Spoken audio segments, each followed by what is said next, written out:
Welcome to fandom. তো চলে এসেছি আবার একটা ইন্ডিয়ান ফুটবলের আপডেটের ভিডিও নিয়ে। আজকে উইকডেতে দুজন মিলে একসাথে, তো সারপ্রাইজ হয়ে যায় ভিডিও দেখে। তো যাই হোক, অনেক কিন্তু আপডেট আছে, প্রচুর জিনিসপত্র আছে। আর কালকে রাতে কিছু আপডেট তোমরা পেয়েছো ইস্ট বেঙ্গলের 6 ফরেনার নিয়ে, তো তাকে নিয়ে তো কথাবার্তা বলবে। আর ইস্ট বেঙ্গল কিন্তু এখনো নতুন কিছু ইন্ডিয়ান প্লেয়ারের সন্ধানে আছে, সেগুলো নিয়েও বলবো যতদূর আমাদের কাছে আপডেটস আছে। আর ইন্ডিয়ান ফুটবলে অনেকগুলো টুর্নামেন্ট, মানে স্পেশালি কলকাতা ফুটবলে সিএফএল তো চলছেই, ডুরান্ট শুরু হতে চলেছে, সেইগুলো নিয়েও তোমাদের প্রচুর প্রশ্ন, কোথায় দেখাবে, কেন দেখাবে, তো সেগুলো নিয়েও যা যা আপনার সাথে বলে দেবো। কিন্তু সবার আগে যে কথাটা, এখনো যারা সাবস্ক্রাইব করেনি অবশ্যই করে নিও ইউটিউবে, আর ফেসবুক আর ইনস্টাগ্রাম পেজটাও কিন্তু ফলো করে দিও, ডেসক্রিপশনে লিঙ্ক দেওয়া আছে, গিয়ে ফলো করে নাও, ওখানেও কিন্তু রেগুলার আপডেটস আসে। তো পুজোর থেকে প্রথমে শুনে নাও।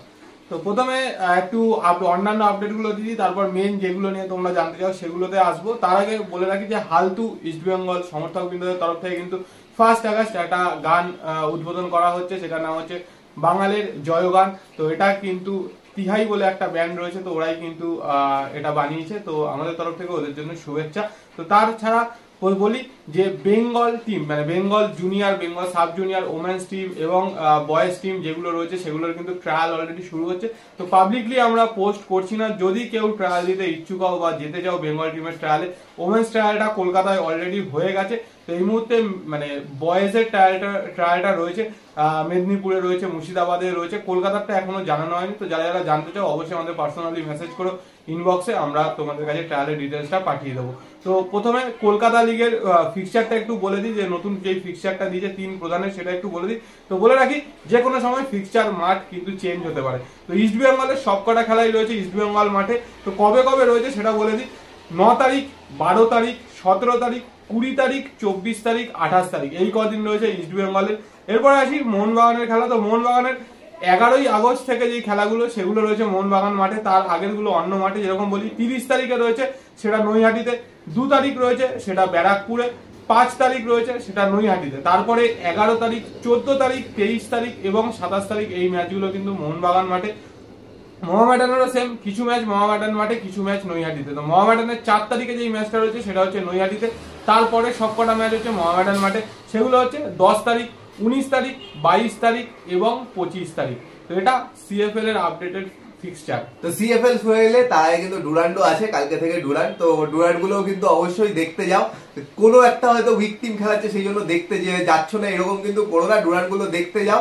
আর সিএফএলও লোক খুব কম যাচ্ছ, কিন্তু যাও, কারণ এখান থেকেই দেখবে কিন্তু আবার পরের সিজনে কিছু কিন্তু স্টার্স উঠে আসবে।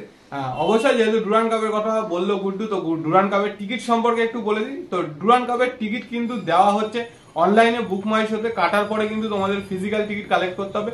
তো কালেকশনের জায়গা হচ্ছে Mohun Bagan box office, east Bengal box office এবং মোহামেডান বক্স অফিস, এই 3টে জায়গায়। তো স্টেডিয়াম থেকে কোনো টিকিট দেওয়া হবে কিনা সেটা কিন্তু এখনো অফিসিয়ালি জানানো হয়নি, এটা কোনোদিনই জানায় না ডুরান্ড কমিটি, মানে খুবই আনঅর্গানাইজড একটা টুর্নামেন্ট করে। তো তাও বলে রাখবো যে মানে ফার্দার কিছু আপডেটের জন্য অবশ্যই ডুরান্ডের অফিসিয়াল পেজটাতে নজর রেখো, কারণ ওখানেই ওরা পোস্ট করে, তো সেখান থেকে জানতে পেরে যাবে। আর মানে আগামী কালকের খেলার টিকিট কিন্তু অলরেডি দিচ্ছে মোহামেডান বক্স অফিস থেকে এবং মোহনবাগান বক্স অফিস থেকে। ইস্ট বেঙ্গলেরটা আগামী কাল থেকে দেবে এবং মোহামেডানেরটাও কিন্তু আজকের থেকে দিচ্ছে। তো এগুলো তো মোটামুটি আপডেট ছিল। আর ডুরান্ডে কিন্তু ম্যাক্সিমাম টিমই আপাতত পুরো ইয়ং স্কোয়াড খেলাচ্ছে, যেরকম হচ্ছে মুম্বাই সিটি এফসি ওদের স্কোয়াড অ্যানাউন্স করে দিয়েছে, যেখানে কিন্তু মেনলি ইয়ং প্লেয়াররা বা জুনিয়র প্লেয়াররাই কিন্তু খেলছে। কিন্তু ইস্ট বেঙ্গল মোহনবাগান কিন্তু সিনিয়র টিমই খেলাবে, যদিও মোহনবাগানের কালকের ম্যাচটা জুনিয়র টিম থাকবে, কারণ জানো সিনিয়র টিম এখনো পুরো এসে পৌঁছায়নি, কালকের মধ্যে কিন্তু সবাই পৌঁছে যাবে। আর মোহনবাগান দিবসের দিন কিন্তু প্রথম ফুল টিম নিয়ে, ফুল সিনিয়র স্কোয়াড নিয়ে কিন্তু প্র্যাকটিস হবে মোহনবাগান মাঠে সকালবেলা থেকে। তো অবশ্যই কিন্তু সেদিন মাঠে যেও, তাহলে কিন্তু ফুল স্কোয়াড, যে নতুন প্লেয়ারদের তোমরা দেখতে চাও সামনে থেকে, সবাইকে কিন্তু দেখতে পাবে। এরপরে আসি মেন ট্রান্সফার আপডেট, যেটা নিয়ে তোমরা বেশি উৎসাহিত, বেশি শুনতে চাও। তো বলে রাখি যে অলরেডি দেখেই নিয়েছো, কারণ মার্কাস টুইট করেছে। তো একজনের কথা আমরা অনেক দিন আগে বলেছিলাম, বহুদিন আগে একটা কোনো ভিডিওতে বলেছিলাম, সেটা হচ্ছে সুরেশ সিং ওয়াংজাম, যখন কিন্তু জিকসানের কথা ওঠেনি বা জিকসানের কথা আসেনি। তো সেই সময় কিন্তু সুরেশকে ট্রাই করেছিল বা সুরেশের সাথে কথাবার্তা বলেছিল, কিন্তু যেটা বলেছিলাম যে হয়তো তখনকার ভিডিওতে যে হয়তো চান্স কম আছে, কারণ বেঙ্গালুরু ছাড়বে কি ছাড়বে না, তো সেটাই কিন্তু কালকে বলেছে যে সুরেশের সাথে কিন্তু ইস্ট বেঙ্গলের একটা লিঙ্ক হয়েছিল। তো সেইটাই, জিকসান যেহেতু চলে এসছে, তারপরে কিন্তু আর অ্যাপ্রোচও করেনি কোনো রকমে। কিন্তু একজন কিন্তু এখনো হট আছে মার্কেটে, সে হলো বেঙ্গালুরু এফসির প্লেয়ার, সে কিন্তু নাওরেম রোশন সিং। নাওরেম রোশন সিং কিন্তু সাইড ব্যাক খেলে মেনলি, কিন্তু মাঝে মাঝে কিন্তু এই সুরেশের জায়গাতেও নাওরেম রোশন সিংকে খেলানো হয় ডিফেন্সিভ মিডফিল্ডে। তো তার প্রতি কিন্তু দুই প্রধানেরই ইন্টারেস্ট আছে, ভেবো না শুধু মানে যে কোনো এক জায়গায় আসতে পারে, দুজনেরই ইন্টারেস্ট আছে আর তাকে নিয়ে কিন্তু যথেষ্ট লড়াই হতে পারে। কারণ ইস্ট বেঙ্গলের কিন্তু দরকার আছে একজন সাইড ব্যাক, যেহেতু নিশুর ইনজুরি আছে, তাছাড়াও নিশু থাকলেও কিন্তু সাইড ব্যাক দরকার ছিল। তো সেই জায়গা থেকে কিন্তু যথেষ্ট লড়াই হতে পারে নাওরেম রোশন সিংকে নিয়ে। আর মার্কাসের টুইট থেকে দেখেই নিয়েছো কার সাথে কথা বলছে এই মুহূর্তে ইস্ট বেঙ্গল, 6th ফরেনারের জন্য সেন্টার ব্যাক হবে সবাই জানতে, কিন্তু সেই সেন্টার ব্যাক কিন্তু অলরেডি আইএসএল খেলেছে, আগের সিজনে মোহনবাগানের হয়ে খেলেছে, তারপরে কিন্তু মোহনবাগান রিলিজ করে দিয়েছে হলো হেক্টর ইউস্তে।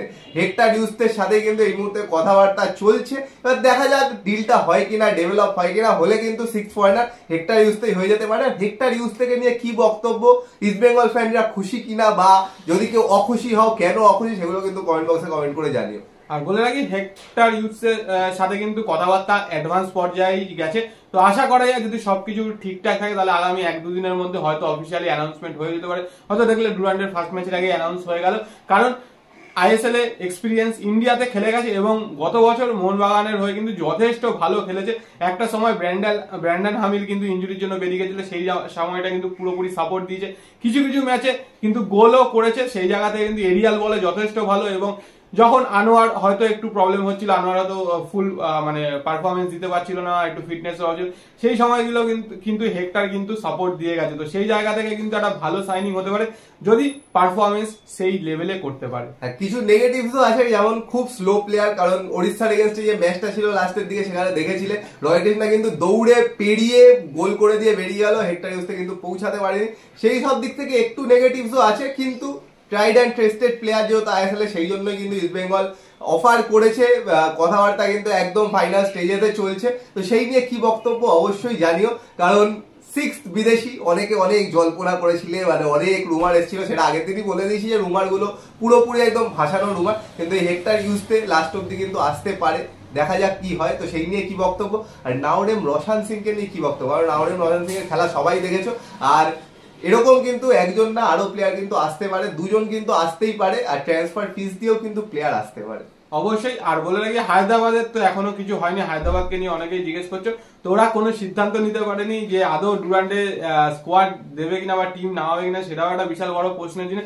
এর মধ্যে কিন্তু দুজন প্লেয়ার অলরেডি যারা মানে সেকেন্ড টিম হিসাবে ছিল, যারা গত বছর আইএসএল এ খেলেছে একদম ইন্ডিয়া সোটা, সেখান থেকে দুজন কিন্তু অলরেডি মানে বেরিয়ে গেছে টার্মিনেট করে কন্ট্রাক্ট, যেহেতু কোনো রকম স্যালারি পাচ্ছে না। তো সেরকম যদি হতে থাকে বাকি প্লেয়াররাও বেরোবে, তাহলে সেটা হতে গেলে একটা সম্ভাবনা আরেকটা উজ্জ্বল হচ্ছে ইস্ট বেঙ্গলের ক্ষেত্রে, সেটা হচ্ছে অ্যালেক্স হাজি, যাকে অনেকদিন ধরে কিন্তু ট্রাই করছে। সেটাই দেখা যে হায়দ্রাবাদ কি সিদ্ধান্ত নেয়, আস্তে আস্তে কিন্তু সবাই তাদের স্কোয়াড অ্যানাউন্স করছে, হায়দ্রাবাদ কি করে। তো অ্যালেক্স হাজি, নাওরেম রোশন সিং ইস্ট বেঙ্গলের র্যাডারে আছে, ট্রান্সফার ফি দিয়ে একজনকে তো দিতেই হবে। এবার দেখো অ্যালেক্স হাজি হয়তো হায়দ্রাবাদ কন্টিনিউ করা করলে ফ্রিতেও হয়ে যেতে পারে, কিন্তু যদি হায়দ্রাবাদ কন্টিনিউ করে অ্যালেক্স হাজির জন্য কিন্তু ট্রান্সফার ফি লাগবে। আর রোশন সিংকে ইস্ট বেঙ্গল নিতে চাক বা মোহনবাগান নিতে চাক, এটা কিন্তু একটা বড় ডিল হতে পারে, মানে মেগা ডিল, যেরকম দেখো রোশনের জন্য কিন্তু সেরকম একটা হতে পারে। আর এটাও দেখতে হবে যে বেঙ্গালুরু ছাড়তে চাইছে কিনা। তো যা যা বক্তব্য ছিল পুরো বলে দিয়েছি, আর কমেন্ট বক্সে কমেন্ট করে জানাও তোমাদের কি বক্তব্য, দুই প্রধানের সমর্থকদের, মোহামেডানের সমর্থকদের কি বক্তব্য কমেন্ট করে জানাও। আর ভিডিও পছন্দ হলে লাইক করে দিও, শেয়ার করে দিও, চ্যানেলটা অবশ্যই সাবস্ক্রাইব করে দিও, আর ফেসবুক আর ইনস্টাগ্রামেও কিন্তু ফলো করে নিও। তো চলো এখনের জন্য টাটা।